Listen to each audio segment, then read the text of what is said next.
Hey guys, let's talk new problem from dynamic programming, which is called longest palindromic subsequence (LPS). And this is very simple. Okay, you don't need to do anything. So you would be given a string, let's say A G B C B A. Okay, so here you need to find the longest palindromic subsequence. So can you see the string? And then if I remove this G, so my string will be A B C B A, right? Which is palindromic.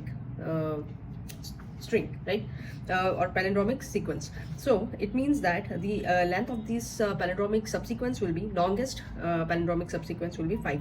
So this is why I need to find. So if you have seen my video lecture on longest common subsequence, okay, this is the extension of that. If you have not watched that, please go and watch that, and then you can solve this problem. Okay, so you need to do nothing. You just find the reverse of a string.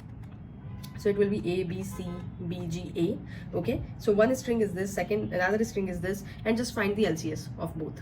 So that will be your answer, whatever DP n comma m will point.